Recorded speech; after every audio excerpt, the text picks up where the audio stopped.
Chapter 36. So let Bezalel and Oholiab get to work, with every wise-hearted man to whom the Lord has given wisdom and knowledge, to do whatever is necessary for the ordering of the holy place, as the Lord has given orders.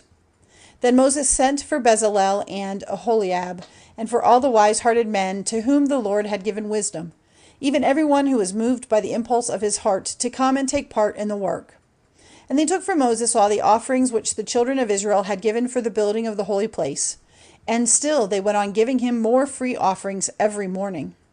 Then the wise men who were doing all the work of the holy place came from their work, and said to Moses, "The people are giving much more than is needed for the work which the Lord has given us orders to do."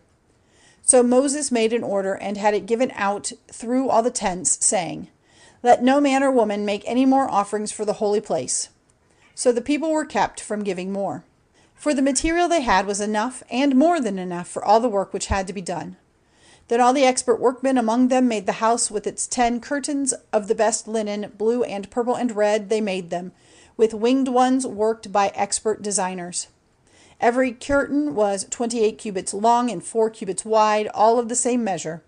And 5 curtains were joined together, and the other 5 curtains were joined together. And they put twists of blue cord on the edge of the outside curtain of the first group, and in the same way on the outside curtain of the second group. 50 twists on the one curtain, and 50 on the edge of the curtain of the other group, the twists being opposite to one another. And they made 50 hooks of gold, joining the curtains one to another with the hooks. And so the house was made. And they made curtains of goat's hair for the tent. 11 curtains were made. Every curtain was 30 cubits long and 4 cubits wide, all of the same measure.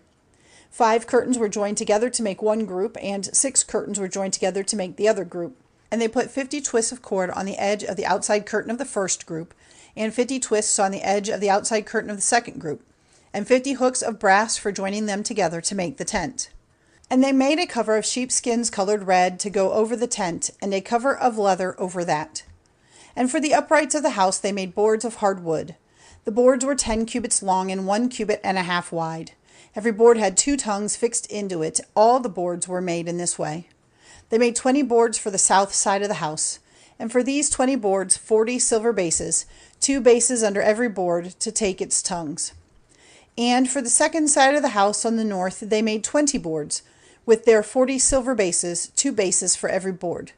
And for the west side of the house at the back they made 6 boards, and 2 boards for the angles at the back. These were joined together at the base and at the top to one ring, so forming the 2 angles. So there were 8 boards with 16 bases of silver, 2 bases under every board. And they made rods of hard wood, 5 for the boards on one side of the house, and 5 for the boards on the other side of the house, and 5 for the boards at the back on the west.